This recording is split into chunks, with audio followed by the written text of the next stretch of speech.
बेहद स्वागत है जी सभी स्टूडेंट्स को। एक बार फिर हाजिर हैं जसमीत भाटिया जी हमारे साथ मौजूद हैं, लैंडमार्क इमिग्रेशन के चीफ।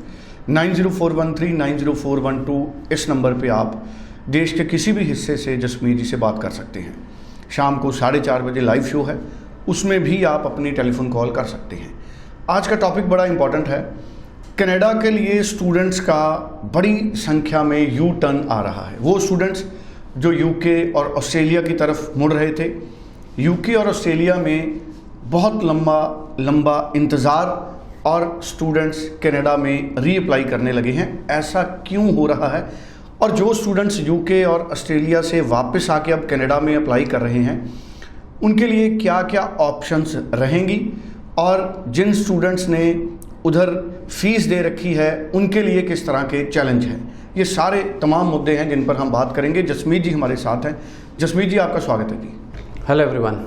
जसमीत जी सबसे पहले तो ये बताइए कि कितना बड़ा ट्रेंड है। पता लगा है कि ऑस्ट्रेलिया और यूके में बड़ी संख्या में स्टूडेंट्स ने अप्लाई किया, लेकिन यूके में तो ऑफ़र, ऑस्ट्रेलिया में भी जो ऑफ़र है उसकी काफ़ी डिले है, तो स्टूडेंट्स वापस लौट रहे हैं। कितनी बड़ी संख्या में स्टूडेंट वापस कनाडा की तरफ आ रहे हैं? उसके पीछे काफ़ी रीजंस हैं। सो सेकेंडली, फर्स्ट जो मेन रीज़न है कि यूके और ऑस्ट्रेलिया में हमें डिग्री करनी पड़ती है। सो 3 इयर्स या 4 इयर्स बैचलर डिग्री करनी कंपलसरी है to get post graduate work permit. So अगर आप बैचलर डिग्री या मास्टर डिग्री नहीं करते हैं तो आपको पोस्ट ग्रेजुएट वर्क परमिट नहीं मिलता है। सेकेंड रीज़न ये है कि affordability. So cost of fees in UK and Australia is higher than Canada, काफ़ी higher.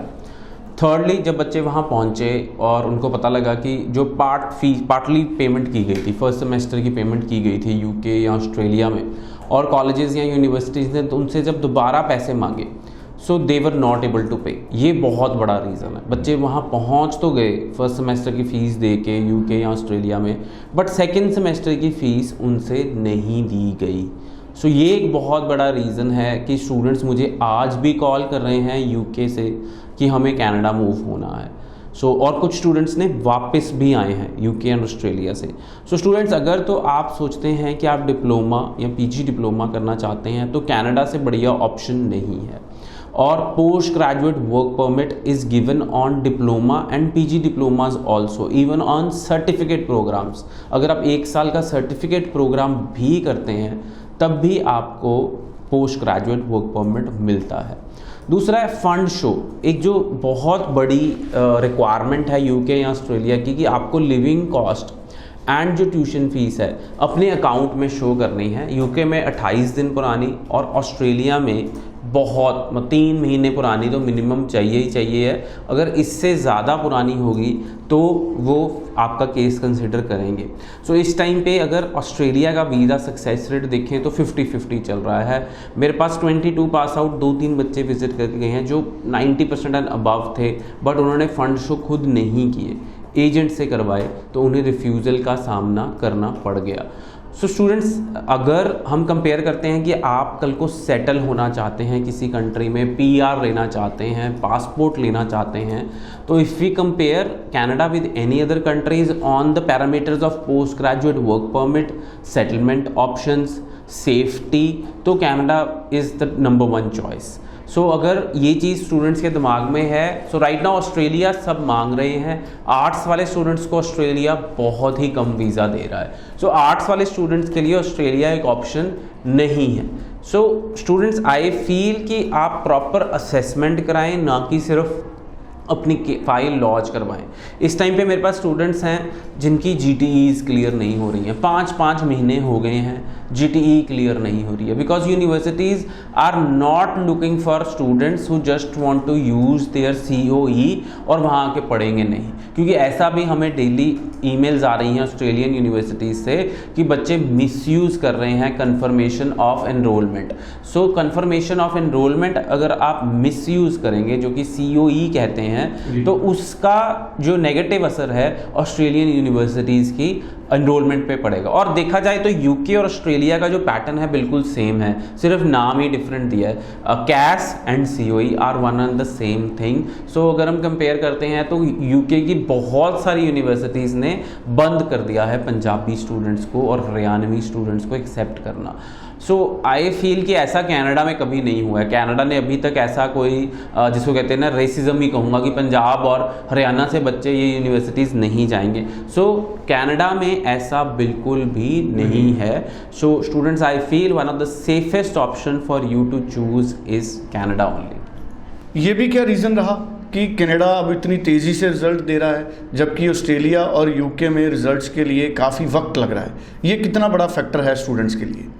So students, success rate Canada का जो सक्सेस रेट है वो अनमैच्ड है। राइट नाउ हमारे पास सैटरडे को 21 अप्रूवल्स थी और रिफ्यूज़ल एक भी नहीं थी। ये पिछले कुछ सालों में ऐसा दिन कभी नहीं हुआ कि अगर 21 अप्रूवल्स आएँ और 2-4 रिफ्यूज़ल्स तो आती हैं। But right now Canada is exceeding success rate of 90%। अगर 10 में से 9 बच्चों को वीज़ा मिल रहा है, और मेरे पास आज ऐसे स्टूडेंट का वीज़ा आया जिसकी 6 बार रिफ्यूज़ल थी और उसको वीज़ा अप्रूवल आई है।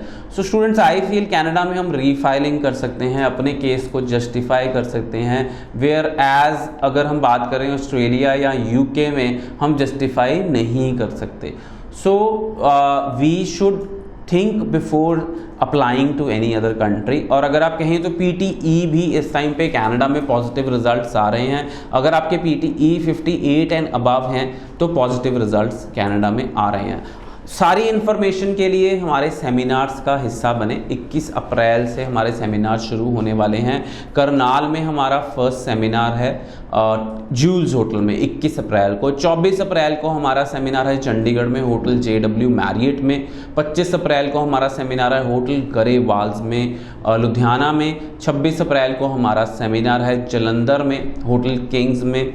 और 27 अप्रैल को हमारा सेमिनार है अमृतसर में होटल HK क्लार्कसन में। इसके बाद हमारा सेमिनार रहेगा 29 अप्रैल को बठिंडा में होटल स्टेला में, और 30 अप्रैल को होटल मोहन कॉन्टिनेंटल पटियाला में। सो इन सेमिनार्स का हिस्सा बने और कोई भी कंफ्यूजन है वो दूर करें। पार्टिसिपेशन ऑस्ट्रेलियन यूनिवर्सिटीज़ की तरफ से भी होगी, कनेडियन यूनिवर्सिटी की तरफ से भी होगी, USA से भी होगी एंड ऑस्ट्रेलिया से भी होगी। सो आप विजिट करें और अपने सारे डाउट्स क्लियर करें। चलिए, थैंक यू सो मच। बड़ा इम्पॉर्टेंट इशू जसमीत जी ने आज के शो में उठाया है, और इसके साथ साथ जो सेमिनार्स हैं उन सेमिनार्स का हिस्सा बनिए और पर्सनली इन सेमिनार्स में आप विजिट कीजिए। Thank you so much. कोई कन्फ्यूज़न है आपको तो फिर इसी नंबर पे बात करें, ईमेल कर सकते हैं info@landmarkimmigration.com। Thank you so much sir. Thank you so much.